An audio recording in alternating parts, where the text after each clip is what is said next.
아멘. 감사합니다. 저는 오늘 뜻을 정한 인생이라는 제목으로 하나님 말씀 증거하도록 하겠습니다. 2차 세계대전이 일어나기 전에 독일의 히틀러가 정권을 장악을 했는데요.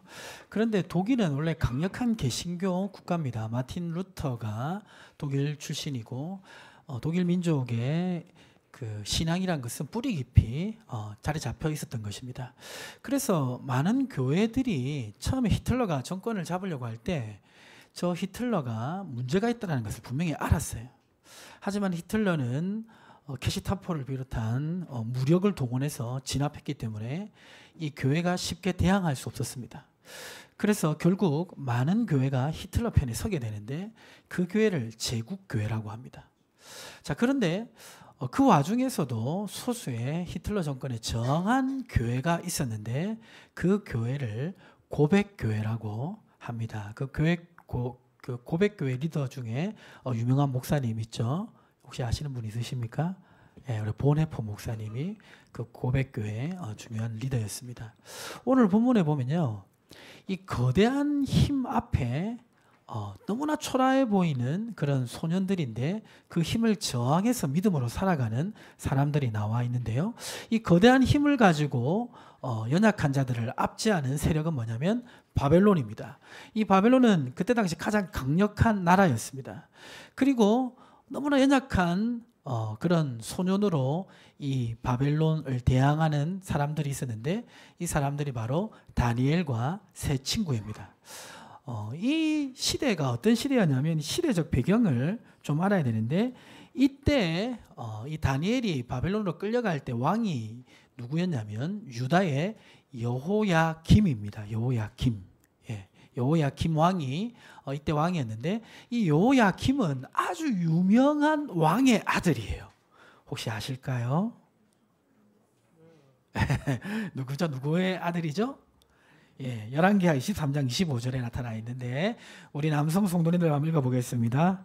요시아와 같이 마음을 다하며 뜻을 다하며 힘을 다하여 모세의 모든 율법을 따라 여호와께로 돌이킨 왕은 요시아 전에도 없었고 후에도 그와 같은 자가 없었더라. 여호야김 왕의 아버지의 이름은 요시아 왕입니다.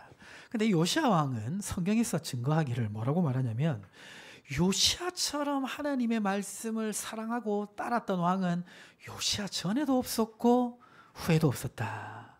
다윗이 하나님을 사랑하긴 했지만 정말 순전하게 사랑한 사람은 요시아 왕이라고 말하고 있습니다. 그렇죠? 보통 이제 그 아버지의 그 아들이 돼야 되는데 근데 이 요시아 왕의 아들은 여호야김은 어땠냐면요. 예레미야 22장 13절 14절을 한 절씩 교독하면 불의로 그 집을 세우며 부정하게 그 다락방을 지으며 자기의 이웃을 고용하고 그의 품삯을 주지 아니하는 자에게 화 있을진저 그가 이르기를 내가 나를 위하여 큰 집과 넓은 다락방을 지으리라 하고 자기를 위하여 창문을 만들고 그것에 백향목으로 입히고 붉은 빛으로 칠하도다. 예, 이 아들 여호야김은 탐욕이 가득했습니다. 그래서 자기를 위해서 집을 지으면서 그것을 잘 짓기 위해서 많은 사람들을 압제하는 왕이었습니다. 하나님은 이 여호야김과 아버지 요시아를 비교하면서 이렇게 말합니다. 예레미야 22장 15절 16절 보시면 내가 백향목을 많이 사용하여 왕이 될 수 있겠느냐. 여호야김 말하는 거죠. 내 아버지가 먹거나 마시지 아니하였으며 정의와 공의를 행하지 아니하였느냐. 그때에 그가 형통하였느니라. 자와 궁핍한 자를 변호하고 형통하였나니 이것이 나를 알미 아니냐 여호와의 말씀이니라. 아버지 요시아와 아들 여호야김을 비교를 하고 있습니다. 비교를 하면서 이 여호야김에 대해서 예레미야 22장 17절에는 이렇게 얘기하고 있는데 그러나 내 두 눈과 마음은 탐욕과 무제한 피를 흘림과 압박과 포악을 행하려 할 뿐이니라. 너희 아버지는 안 그랬는데 너희 아버지는 정의와 공의를 행하고 약한 자를 사랑하고 변호하는 왕이었는데 나를 사랑하고 영혼을 사랑하고 백성을 섬기는 왕이었는데 너는 그렇지 않다. 그렇지 않을 뿐만 아니라 탐욕과 무제한 피와 압박과 포악을 행하는 왕이다. 이렇게 얘기하면서 그래서 19절에 너를 끌어내리겠다. 예루살렘 밖으로 끌고 가겠다라고 말씀하셨습니다.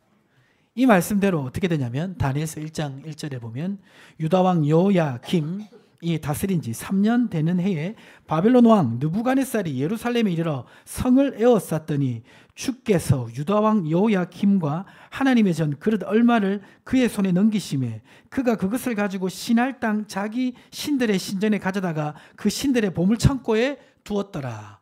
그 말씀대로 여호야김을 바벨론 왕이 잡아가지고 바벨론으로 끌고 갔습니다. 그런데 끌고 갈 때 모두 가져갔다고 되어 있습니까? 하나님의 전 그릇을 신할 땅 자기 신들의 창고에 두었다고 했는데 하나님의 전의 그릇은 제사 지낼 때 하나님께 예배드릴 때 쓰던 성기입니다. 그런데 그 귀한 물건을 거룩한 물건을 지금 이방 신전에 두었다는 것이죠. 하나님의 영광이 땅에 떨어졌음을 의미합니다. 이것은 우상의 힘이 있어서 하나님 전에 쓰는 그릇을 가져간 것일까요? 바벨론 왕이 하나님보다 대단해서 그것을 가지고 갈 수 있었을까요? 이것은 하나님께서 도저히 나의 영광을 이제 이스라엘, 당시 유다죠. 유다에 둘 필요가 없다라고 판단하신 것입니다. 하나님의 영광이 땅에 떨어지던 시대였습니다. 이때 지금 대표로 요시아 왕을 얘기했지만 이때 요시아 왕뿐만 아니라 유다의 지도자들이 다 타락하던 시대였습니다. 보통 이스라엘은 그 세 분류의 중요한 지도자가 있는데 하나는 왕이고 하나는 선지자고 하나는 제사장입니다. 왕이 하는 역할은 뭡니까? 율법으로 백성을 다스리는 것이 왕이 하는 역할이고 선지자는 예언의 말씀을 선포하는 것이 선지자의 역할이고 제사장은 백성들이 제사를 통해서 하나님께 나아갈 수 있도록 하는 것이 제사장의 역할입니다. 그런데 지금 요시아 왕은 하나님 말씀 요시아 왕이 아니죠. 여호야김은 하나님 말씀대로 백성을 다스리지 않았습니다. 그러니 정의와 공의가 있을 수 없었고 하나님 말씀대로 백성을 다스리지 않으니까 백성을 향한 사랑이 나올 수가 없었던 것이죠. 그리고 왕뿐만 아니라 선지자는 더 이상 예언을 선포하지 않았습니다. 거짓된 예언을 선포하던 시대입니다. 온갖 거짓 선지자들이 참 선지자 예레미야를 잡아 죽이려고 했던 그런 시대입니다. 제사장이 제사로 백성을 인도해야 되는데 우상을 섬김으로 제사도 제대로 이루어지지 않던 시대가 이 시대입니다. 꼭 이 시대는 배 가운데 타고 다니는 배 말입니다. 이 배 말고 배에 구멍난 배에 물이 들어왔을 때 물이 점점점 차올라 배가 가라앉을 수밖에 없었던 것처럼 이 시대는 이 지도자를 비롯한 백성의 타락으로 점점점 가라앉아서 멸망할 수밖에 없었던 시대입니다.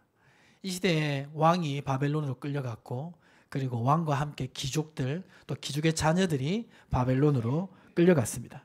자, 끌려갔는데 이 바벨론에서는 이 포로로 잡아온 이 백성들에 대해서 어떤 정책을 펴니다. 다니엘서 1장 3절과 4절을 한 절씩 교독하면요.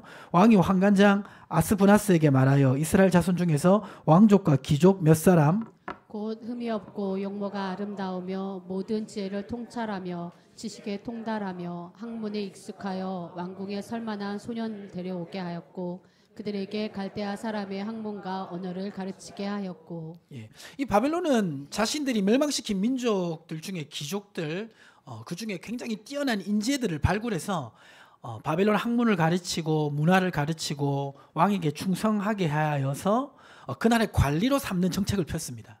이렇게 한 이유는 뭐냐면 이렇게 그 나라의 핵심 인물을 바벨론화 시켜버리면 나머지 백성들을 다스리기 쉬웠기 때문입니다.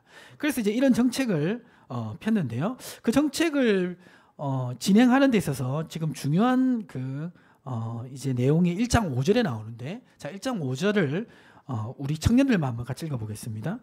또 왕이 지정하여 그들에게 왕의 음식과 그가 마시는 포도주에서 날마다 쓸 것을 주어 3년을 기르게 하였으니 그 후에 그들을 넌 앞에서 하게 될 것이더라. 예, 지금 이게 뭐 오늘날 용어로 말하면 바벨론 인재 프로그램인데 바벨론 인재 프로그램을 지금 진행하는데 여기에 지금 들어가게 된 각 나라의 인재들에게 무엇을 공급합니까? 왕의 음식과 그가 마시는 포도주를 공급합니다. 이건 어떤 의미가 있냐면 단순히 좋은 음식을 준다 이것만 있는 것이 아니라 지금 이 음식을 주는 주체가 누구죠? 왕입니다. 그러니까 이 인재 프로그램에 들어간 각 나라의 그 인재들은 왕이 주는 것을 먹고 마시면서 나를 먹여 살리는 사람이 누구다? 왕이다. 그래서 앞으로 누구에게 충성한다? 왕에게 충성한다는 의미가 있습니다. 그리고 이제 여기에 나오는 이 음식들은 보통 이 이방 신전에 제사를 하고 나온 것이기 때문에 이것을 먹는다는 것은 그 신들에게도 충성한다라는 그런 의미가 있는 것입니다. 그런데 이 바벨론 인재 양성 프로그램에 다니엘과 세 친구가 선정되게 됩니다. 다니엘서 1장 6절 7절에 보면 그들 가운데 유다 자손 곧 다니엘과 하나냐와 미사엘과 아사랴가 있었더니 이들이 합격하게 되는데 7절에 보시면 자 7절에 우리 여성 성도님들 한번 읽어보겠습니다. 환관장이 그들의 이름을 고쳐 다니엘은 벨드사살이라 하고 하나냐는 사드락이라 하고 미사엘은 메삭이라 하고 아사랴는 아벳느고라 하였더라. 예, 이름을 고쳐버립니다. 그 이름은 그 사람의 정체성, 특별히 이 유다 민족에게는 그 신앙의 정체성이 포함된 것이 이름입니다. 그래서 이름을 바꿔버리는데 어떻게 바꾸냐면 원래 다니엘의 이름의 뜻은 하나님이 심판하신다. 미사엘은 하나님과 같은 분은 누구인가. 이처럼 유다 백성의 이름은 신앙적인 그런 가치관이 들어가 있는 이름입니다. 그런데 바벨론식으로 이름을 바꾸니까 다니엘은 벨드사살이 됩니다. 벨드사살은 뭐냐면 벨이여 그의 생명을 보호하소서. 벨은 신을 의미합니다. 그러니까 이방 신이여 그의 생명을 보호하소서 이렇게 이름이 바뀌고 아벳느고 이 느고도 신을 의미하는데 느고의 종이다. 이런 이 신앙의 정체성을 무너뜨리는 이름으로 바꾸어 버립니다. 완전히 바벨론화 시키기 위한 작업인 것입니다. 자, 그렇지만 지금 포로된 입장에서 본다면 지금 그 바벨론 인재 프로그램에 들어가는 것은 큰 기회입니다.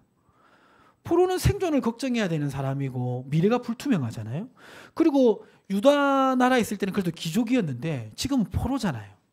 근데 이 인재 양성 프로그램에 들어가서 훈련을 받고 실력을 갖추고 왕 앞에 인정받으면 당시 세계 최강대국의 중요 요직을 차지할 수 있는 것입니다. 기회입니까? 기회가 아닙니까? 기회죠. 예. 이 기회를 놓칠 필요는 없죠. 그렇죠? 자, 근데 문제가 하나 있었습니다. 그 문제가 뭡니까? 방금 읽었던 다니엘서 1장 5절에 보면 이 인재 프로그램을 하면서 바벨론화가 돼야 되는 것입니다. 겉으로 바벨론화 되는 것뿐만 아니라 그 정신까지 바꾸어질 수 있는 위험이 있는 것입니다. 특별히 이 왕의 음식과 포도주를 먹는다는 것은 자신의 신앙적 정체성을 버린다라는 그런 의미가 포함되어 있습니다. 그리고 그런 신앙적 정체성을 지키기 위해서 왕의 음식과 저 포도주를 먹지 않으면 큰 손해를 감수하게 되고 또 위험에 빠질 수 있는 일이었습니다. 이제 프로그램에 들어가서 잘 먹고 이렇게 해가지고 열심히 공부해가지고 실력을 키워야 되는데 제대로 먹지도 못하면 그것이 손해일 수가 있고 또 왕의 명령을 거부했다는 이유로 처벌받을 수 있기 때문에 굉장히 위험한 상황입니다. 자, 어떻게 해야 됩니까? 인재 프로그램에 참여하는 건 기회인데 그 프로그램을 진행하다 보니까 신앙적 양심을 어기고 가야 되는 그런 지점이 나타나는 것입니다. 신앙적 양심을 지키자니까 너무나 큰 손해가 발생하게 됩니다. 위험이 발생하게 됩니다. 이런 상황에 여러분이 놓여 있다면 여러분 어떻게 하시겠습니까? 포도주를 마시겠습니까? 포도주는 원래 마시면 안 되죠. 포도주 한 잔은 뭐 괜찮다 하시는데 그 포도주 계속 먹다 보시면 포도주에 빠집니다. 예. 갑자기 맥락에 끊어졌는데요. 왕의 진미, 그 옛날 성경에는 왕의 진미라고 했는데 왕의 진미를 먹으시겠습니까? 자, 이 다니엘과 세 친구는 어떻게 반응했을까요? 그걸 살펴보기로 합니다. 자, 첫 번째 읽어보겠습니다. 하나님의 백성이라는 정체성을 잊지 아니합니다. 이 상황에서 다니엘과 세 친구는 하나님의 백성이라는 정체성을 잊지 아니했습니다. 다니엘서 1장 8절 말씀을 우리 청년들만 한번 크게 읽어보겠습니다. 다니엘은 뜻을 정하여 왕의 음식과 그가 마시는 포도주로 자기를 더럽히지 아니하리라 하고 자기를 더럽히지 아니하도록 환관장에게 구하니. 다니엘은 이 상황 속에서 뜻을 정해서 이거는 내가 신앙적 정체성을 포기하는 일이기 때문에 결코 할 수 없는 일이라고 결단을 합니다. 프로그램에 들어가는 것까지는 괜찮지만 왕의 음식과 포도주를 마시는 것은 하나님의 백성이라는 이 정체성을 버리는 것이라는 그런 분명한 분별력을 가지고 이것을 포기하는 것을 보게 됩니다. 뭐 그럴 수도 있겠지 생각하지만 이거는 결코 쉬운 일이 아닙니다. 아까 말했듯이 큰 손해와 위험을 감수하는 일이기 때문입니다. 그리고 개인적으로 그럴 뿐만 아니라 시대적으로 본다면 그럴 필요가 있을까 하는 그런 문제입니다. 왜 그렇습니까? 지금 나라가 망해가잖아요. 하나님의 백성이라는 하나님의 국가라는 이제 이스라엘 남북으로 분열돼서 북이스라엘은 망해버렸고 벌써 이제 남조도 망하기 직전이잖아요. 그리고 백성의 지도자라는 왕은 하나님의 말씀에 관심 없이 자기 자신만을 위해서 나라를 정치하고 그리고 선지자와 제사장이 또 하나님의 말씀으로 경고하고 선포해야 되는데 그것도 없고 제사장도 역할을 하지 못하고 백성들은 다 타락하는 시대에 내가 뭐라고 신앙의 정체성을 지켜? 그런 생각이 들지 않았겠습니까? 그렇잖아요. 자기는 지금 포로돼 가지고 생존을 걱정해야 되는데 나라도 망했고 지도자들도 다 타락했고 백성은 다 무너져 내리는데 내가 이 상황에서 나의 믿음을 지키는 게 무슨 의미가 있는가? 자, 이 시대의 다니엘이 이 입장이에요. 근데 이 입장이 있잖아요. 오늘 우리 시대와 비슷합니다. 성경에 보면 여러 시대가 기록되어 있는데 오늘 우리가 살아가는 시대가 성경의 시대로 본다면 어느 시대에 해당될까요? 출애굽 세대에 해당될까요? 아니면 가나안 정복 세대에 해당될까요? 아니면 사사 시대에 해당될까요? 아니면 바벨론 포로 시대에 해당될까요? 출애굽 시대는 주로 우리 1세대 이미 소천하셨거나 거의 소천을 기다리는 6.25와 그리고 해방을 경험한 세대, 그 세대가 보통 신앙의 1세대라고 합니다. 정말 온갖 고생을 하면서 신앙을 전수해 주었던 세대. 이 세대는 어떤 세대입니까? 그 전수된 신앙을 가지고 축복을 받았던 세대. 가나안 땅에 여호수아가 정복했던 것처럼 우리 신앙의 이 세대들은 그 1세대의 자녀들로서 70년대, 80년대 경제 부흥과 그리고 민주화와 그리고 교회 부흥을 경험한 세대. 그 세대가 이 세대입니다. 그렇죠? 예. 3세대는 뭡니까? 3세대는 지금 이 시대에 딱 삶의 중심에 있는 분들이 3세대입니다. 그러니까 이제 목사님으로 비유하면 이제 제가 3세대 목사님이고요. 지금 은퇴를 하셨거나 은퇴를 기다리시는 분이 2세대 목사님이고요. 이미 하늘나라 가시거나 아주 장수하신 목사님들, 이분이 1세대 목사님입니다. 이해가십니까? 자, 근데 1세대는 출애굽 세대, 2세대는 여호수아 세대인데 3세대, 제가 지금 사역하는 3세대, 하필 2세대가 어느 세대? 사사세대. 하나님을 떠나가는 세대. 그리고 이렇게 계속 가다가는 어떤 세대? 바벨론 세대, 멸망하는 세대. 거기에 우리 조국교회가 놓여 있다는 사실을 여러분은 알고 계십니까? 다 지금 사사시대라고 얘기해요. 심하게 얘기하시는 분은 바벨론 시대가 될 거라고 얘기합니다. 그런데 지금 이제 교회 성장 연구소에서 나오는 지표들을 보면요, 앞으로 교회가 많이 없어질 것이 거의 기정사실화되고 있습니다. 왜 그렇습니까? 성도가 늘어나는 건 아니고 줄어드는데 특별히 다음 세대에서 급격하게 줄어들고 있습니다. 감사하게 우리 샘물교회는 줄어들고 있지 않습니다. 할렐루야. 근데 우리 교회가 안 줄어든다고 좋아할 건 아닙니다. 우리도 주일학교는 지금 줄어들고 있습니다. 예. 그러나 하나님께서 사실 은혜를 주셔서 우리 주일학교에 부흥이 있게 될 줄 믿습니다. 우리가 바라는 비전은 뭡니까? 역삼각형이 아니라 나이 많으시는 분이 많고 내려갈수록 작은 게 아니라 삼각형, 내려갈수록 성도들이 많은 교회가 되어야 될 줄 믿습니다. 아멘이십니까? 소리가 작네요. 예. 자, 그래서 이제 이 세대가 우리 세대예요. 자, 근데 여기서 생각해 볼 거는 뭐냐면 왜 이렇게 되었는가? 다니엘 시대도 그렇고 우리 시대도 그렇고 왜 이렇게 되었는가? 그 이유에 대해서 아까 우리 살펴보면 예레미야 22장 13절과 14절에 보면 이 요시야를 이어서 왕이 된 요아김의 그 죄에 대해서 하나님은 얘기를 합니다. 그러면서 예레미야 22장 15절 16절 보시면 이어서 보시면 그것을 요시야 왕과 비교합니다. 저는 이 말씀을 들을 때 뭔가 참 이 가슴 속에 뭔가 설명할 수 없는 그런 느낌이 들었습니다. 요아김은 요시야 왕의 분명히 아들인데 왜 이렇게 다른가? 이 요시야 왕을 생각하면 이 요시야 왕의 일생을 보면 정말 순전하게 하나님을 사랑한 인생입니다. 이 요시야 왕을 생각하면 여러분 혹시 생각나는 사람이 있습니까?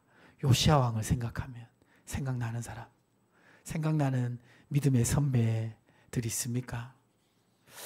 저는 요시야 왕을 생각하면 생각나는 사람들이 있는데 여러 사람들이 생각나는데 최근에 이제 제가 어디에 지금 생각이 사로잡혀 있냐면요. 제가 100년 전의 시대에 생각이 사로잡혀 있어요. 요새 제가 주로 보고 듣는 내용들은 다 100년 전의 이야기들입니다. 근데 이 100년 전의 이야기들을 이렇게 보면 굉장히 흥미로운 게 많습니다. 흥미로운 게 많은데 지난주에 제가 그 손장호 목사님 얘기하면서 그 애양원을 설립한 계기를 만든 미국의 포사이드 선교사님 얘기한 거 기억나십니까? 이게 광주에 그 다른 선교사님 치료하러 가다가 한센병자 이렇게 쓰러진 거 보고 그 병자 태워가지고 가서 만든 병원이 나중에 광주의 나병원이 되고 그것이 애양원 되었다고 말씀드렸죠. 그때 그 상황을 이제 그 미국에 있는 이제 그 남장로에게 보내는데 그 소식을 듣고 선교를 결심한 여성이 한 명 있습니다. 그분이 이제 31세의 엘리자베스 셰핑이라는 선교사님인데 이분은 간호사셨어요. 간호사셨는데 지금 한국에서 조선에서 그 나환자 이야기도 듣고 간호사가 필요하다는 것을 듣자 31세 나이에 조선에 오게 됩니다. 오게 되는데 그때 조선은 병든 자, 소외된 자, 가부와 고아가 너무나 많았던 시대입니다. 그 시대에 와가지고 간호사로서 사역했을 뿐만 아니라 말씀을 가르치고 그리고 연약한 자를 돌보는 그런 사역을 20년 동안 쉬지 않고 하셨는데요. 이분은 정말 헌신적으로 연약한 사람들 섬겼습니다. 특별히 고아와 여성들을 섬겼는데요. 길거리에서 이제 고아가 있으면 데려다가 수양 아들로 삼고 키웠는데 그렇게 키운 아이가 14명이었고 그리고 아이를 낳지 못해 쫓겨가나 오갈 데 없는 여인 38명을 거두어 보살펴 섬겼습니다.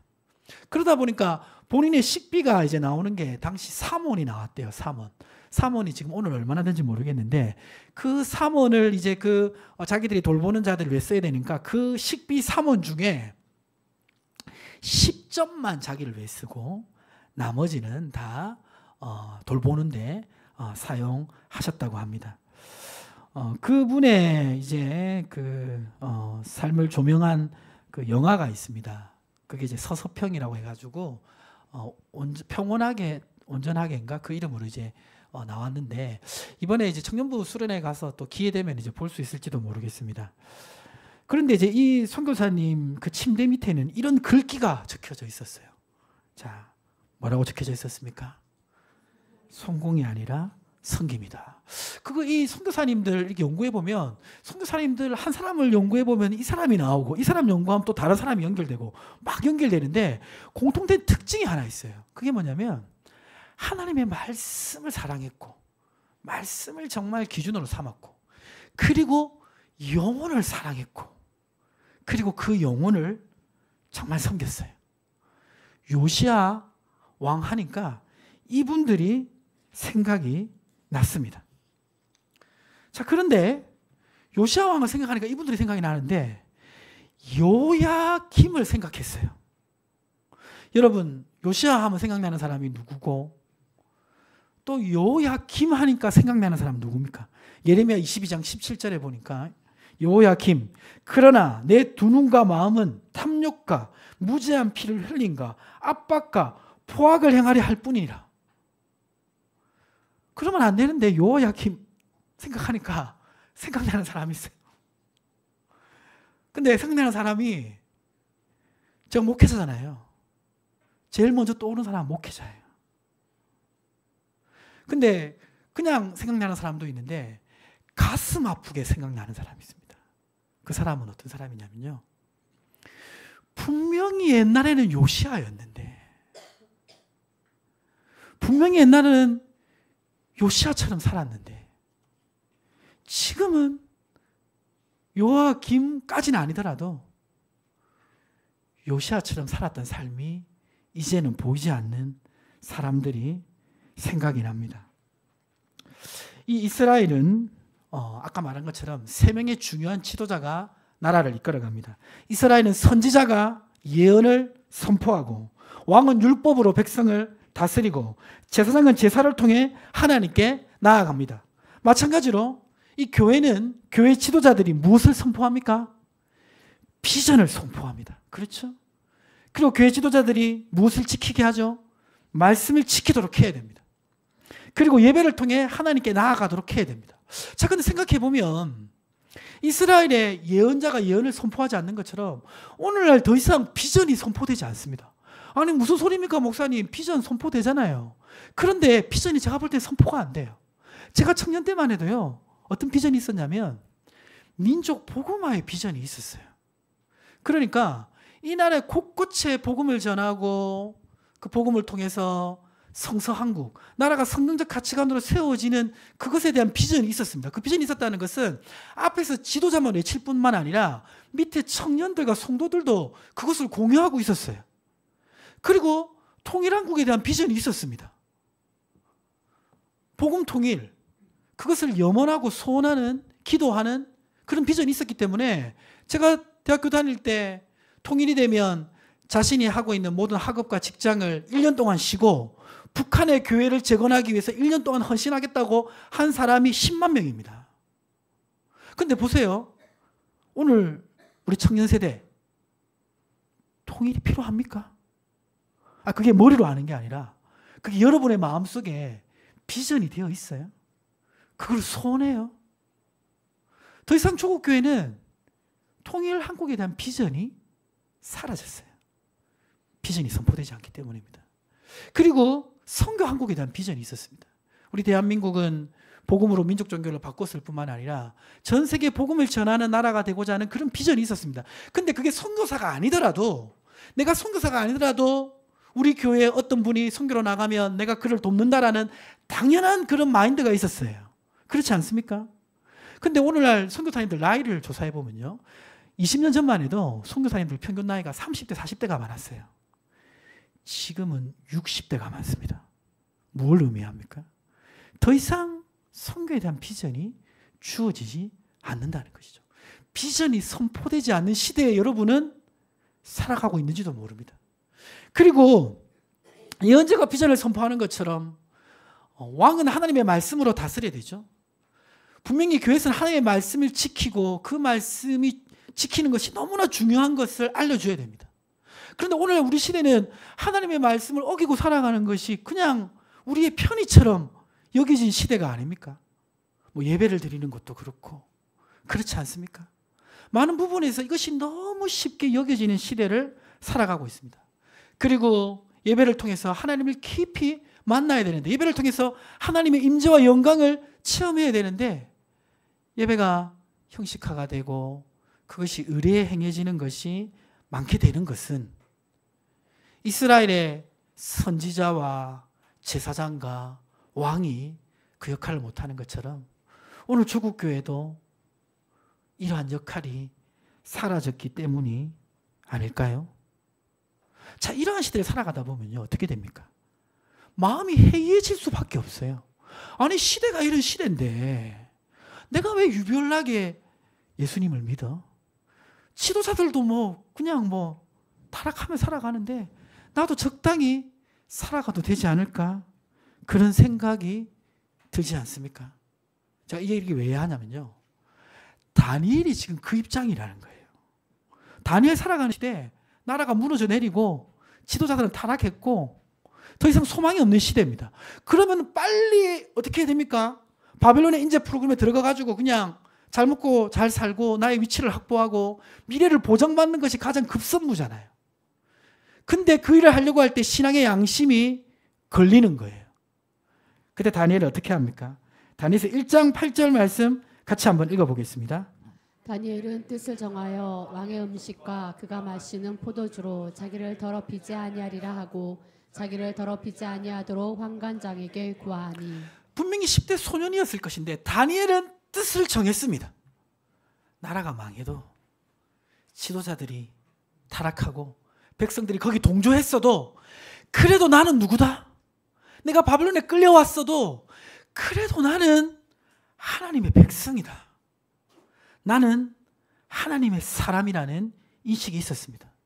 그 성도를 이제 표현할 때 성도라고도 하고 또 이제 우리 예수 믿는 사람을 표현하는 또 하나의 단어가 있습니다. 그 단어가 뭐죠? 크리스찬. 크리스찬보다 좀 더 우리 마음에 와닿는 단어 그리스도인. 그리스도인 뜻이 뭡니까? 그리스도가 그 안에 사는 사람입니다. 여러분 그리스도인입니까? 아멘이시죠? 갈라디아서 2장 10절 같이 한번 읽어보겠습니다. 내가 그리스도와 함께 십자가에 못 박혔나니 그런즉 이제는 내가 사는 것이 아니요 오직 내 안에 그리스도께서 사시는 것이라. 이제 내가 육체 가운데 사는 것은 나를 사랑하사 나를 위하여 자기 자신을 버리신 하나님의 아들을 믿는 믿음 안에서 사는 것이다. 시대가 어떻든 간에 안 좋은 소문이 유튜브를 통해서 내 귀에 들리더라 할지라도 그래도 여러분은 하나님의 사람입니다. 아멘이십니까? 하나님의 자녀입니다. 이 정체성을 결코 잊지 마시기를 주님을 축복합니다. 두 번째 다니엘은 어떤 선택을 합니까? 신앙을 지키는 선택을 합니다. 하나님의 자녀라는 정체성, 백성의 정체성을 가지고 신앙을 지키는 선택을 하는데 아까 말씀드렸던 것처럼 왕의 음식과 그리고 포도주 먹기를 거절합니다. 그러자 상황이 어떻게 돌아가냐면 다니엘서 1장 9절과 10절을 한 절씩 교독하겠습니다. 하나님이 다니엘로 하여금 환관장에게 은혜와 긍휼을 얻게 하신지라. 환관장이 다니엘에게 이르되 내가 내 주 왕을 두려워하노라. 그가 너희 먹을 것과 너희 마실 것을 지정하셨거늘 너희의 얼굴이 초췌하여 같은 또래의 소년들만 못한 것을 그가 보게 할 것이 무엇이냐. 그렇게 되면 너희 때문에 내 머리가 왕 앞에서 위태롭게 되리라 하니라. 다니엘은 자신의 신앙의 정체성을 지키는 그런 결단을 하려고 했습니다. 근데 막상 결단을 하려고 하니까 제일 먼저 부딪힌 사람이 있었는데 그것은 다니엘과 세 친구들에게 호의를 베풀던 환관장이었습니다. 환관장 얘기가 뭐냐면 너희가 그렇게 너희 신앙적인 그런 믿음을 지키기 위해서 왕의 음식과 포도주를 거절하다가 너희들이 제대로 고기도 못 먹고 좋은 음식을 못 먹어서 채소만 먹어서 몸이 초췌해지면 혹시나 이 일로 말미암아 너희들을 제대로 관리하지 못했다고 내가 처벌받을 수 있지 않겠냐 이렇게 얘기한 것입니다. 이 환관장이 처벌받을 수도 있고 그리고 그것이 왕의 명령을 거역한 것이라고 밝혀지게 되면 다니엘과 세 친구도 처벌받을 수 있는 상황입니다. 자, 근데 이 상황에서 다니엘이 어떻게 합니까? 다니엘서 1장 12절과 13절 보시면 한 절씩 교독하겠습니다. 청하오니 당신의 종들을 열흘 동안 시험하여 채식을 주어 먹게 하고 물을 주어 마시게 한 후에 당신 앞에서 우리의 얼굴과 왕의 음식을 먹는 소년들의 얼굴을 비교하여 보아서 당신이 보는 대로 종들에게 행하소서 하매. 분명히 어려움이 있고 위험이 있지만 신앙적 기준을 지키는 것을 포기하지 않고 믿음으로 그것을 계속해서 진행해 나갑니다. 하나님께서 이 가운데 함께 하실 것을 믿고 그것을 결단합니다. 그 결과를 책임져 주실 것을 믿습니다.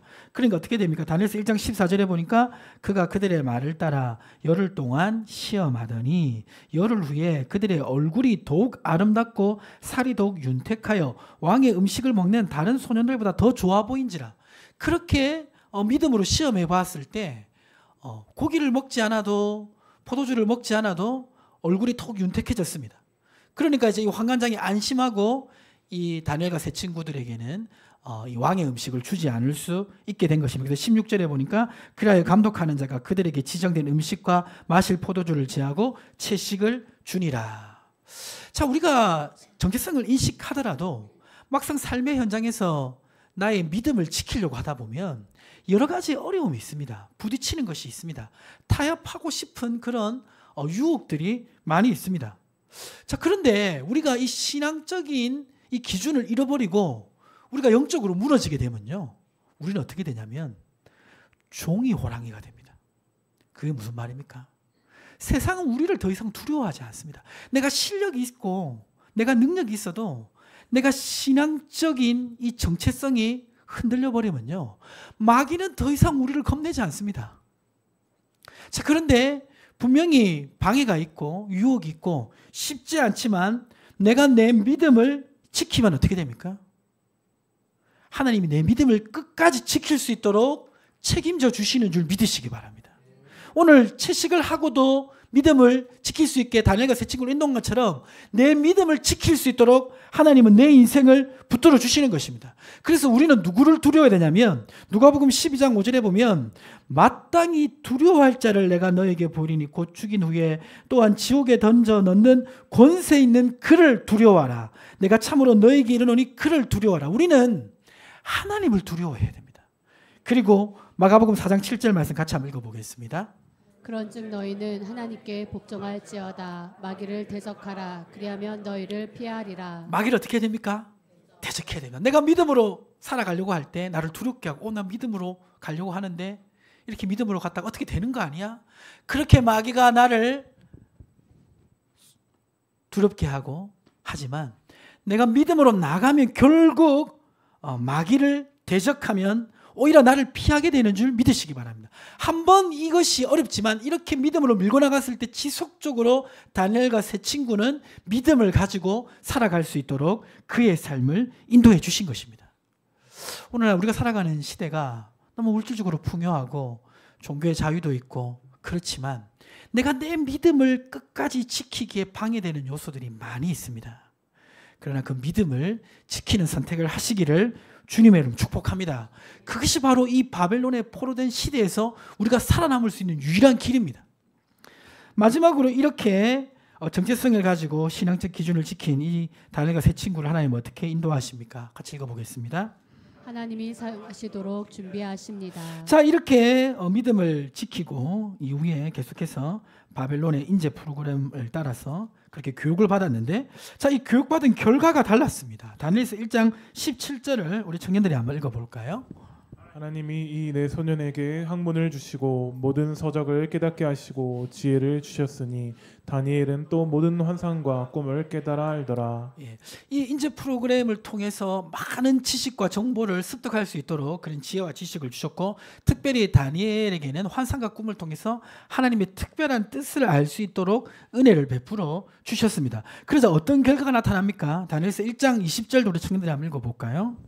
왕이 그들에게 모든 일을 묻는 중에 그 지혜와 총명이 온 나라 박수와 술객보다 10배나 나은 줄을 아니라. 예, 10배나 나눈다는 것은 단순히 물리적인 비교가 아닙니다.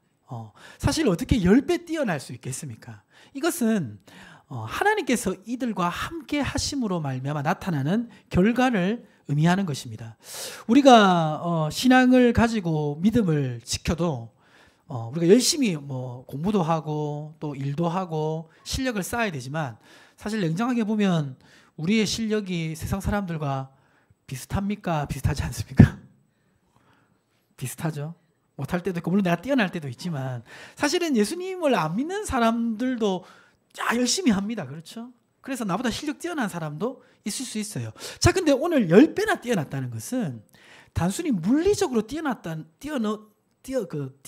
의미 이상의 것입니다. 하나님이 사람을 쓰실 때를 보면요, 하나님은 우리의 평범한 것을 가지고 비범하게 쓰십니다. 물론 열심히 우리가 그 실력도 쌓고 노력도 하고 해야 됩니다. 그거는 당연한 것인데요, 그것 자체가 우리를 하나님 앞에 사용하도록 하는 핵심은 아닙니다. 다윗을 보면요, 다윗이 물맷돌 잘 던졌잖아요. 근데 다윗 시대에 다윗처럼 물맷돌 잘 던지는 사람들이 많았어요. 여기서 저 비전교회 코카콜라 병 위에 뚜껑 하나 올려놔도 그거 돌려가지고 맞추는 사람들이 많았습니다. 자, 근데 골리앗 앞에 섰던 사람은 누굽니까? 다윗입니다. 골리앗 앞에 그것을 던질 수 있었던 사람은 다윗입니다. 내가 내 믿음을 지키고 하나님 앞에 서면요, 지금 이 바벨론 시대가 사실은 이스라엘이 멸망하는 시대처럼 보이지만 그 멸망하게 된 것도 누구의 섭리에서 된 것입니까? 하나님의 섭리에 의해서 된 것입니다. 여전히 하나님은 이스라엘의 하나님이셨습니다. 이 다니엘서의 주제가 뭐냐면요, 바벨론 한복판에서도 하나님은 하나님이시라는 것입니다. 세상 최강대국 바벨론이 세상을 지배하는 것 같아도 하나님은 그 속에서도 여전히 하나님이신 것입니다. 그렇기 때문에 하나님은 그 바벨론 속에서도 자신이 사용할 사람을 기다리고 계시고 준비하기를 원하시는데, 믿음을 지킨 이 다니엘과 세 친구들을 사용하시는 것을 보게 되는데요, 이들이 가지고 있는 것은 평범한 것일 수 있지만 하나님께 붙잡힐 때 놀랍게 사용됩니다. 다윗의 물맷돌처럼, 그리고 모세의 지팡이처럼 하나님 사용하십니다. 모세의 지팡이 평범하잖아요. 그러나 그 지팡이가 하나님 손에 들릴 때 놀랍게 사용되는 것을 우리는 보게 됩니다. 그래서 우리가 이것을 잊지 말아야 됩니다. 물고기 2마리와 보리떡 5개를 가진 사람은 많았겠지만 하나님께 드려지니까 그것이 5,000명을 먹이는 역사가 일어난 것입니다. 사무엘상 2장 30절에는 이렇게 말하고 있습니다. 나를 존중히 여기는 자를 내가 존중히 여기리라. 그리고 계시록 3장 8절에는 이렇게 기록하고 있습니다. 3장 8절 한번 읽어볼까요? 볼지어다 내가 내 앞에 열린 문을 두었으되 능히 닫을 사람이 없으리라. 내가 내 행위를 아노니 내가 작은 능력을 가지고서도 내 말을 지키며 내 이름을 배반하지 아니하였도다. 이 8절 보니까 참 마음이 가는 단어가 있습니다. 어떤 단어가 마음에 가죠? 어떤 능력? 작은 능력을 가지고 내 말을 지키며 내 이름을 배반하지 않았다. 악하고 힘든 시대 가운데 있었지만 그 능력을 가지고 지키지 않았다. 자, 근데 보니까 볼지어다 내가 내 앞에 무슨 문을 두었다고 돼 있습니까? 열린 문을 두어서 능히 닫을 사람이 없다. 내가 열어주면 닫을 사람이 없다라는 것입니다. 이어서 보면 9절에 보라 사탄의 외당 곧 자칭 유대인이라 하는 하나 그렇지 아니하고 거짓말하는 자들 중에서 몇을 내게 주어 그들로 와서 내 발 앞에 절하게 하고 내가 너를 사랑하는 줄을 알게 하려 합니다.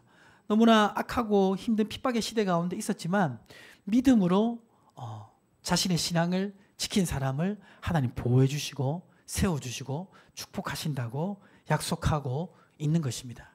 말씀을 마무리하도록 하겠습니다.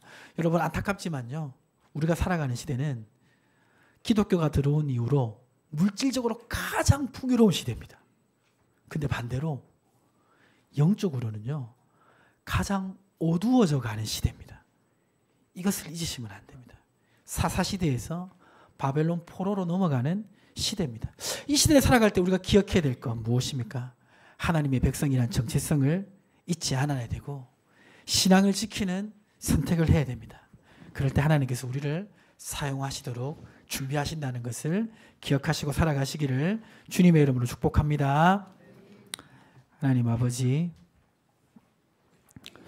오늘 우리 시대를 보니까 인정하기 싫지만 사사시대를 넘어 바벨론 시대로 가고 있는 것을 보게 됩니다. 하나님, 다니엘과 세 친구 나라가 멸망하고 지도자들은 타락하고 믿음으로 살아갈 이유를 밖에서는 분명히 찾을 수 없는 시대였으나 자신이 하나님의 자녀이고 하나님의 백성인 것을 결코 잊지 않고 믿음의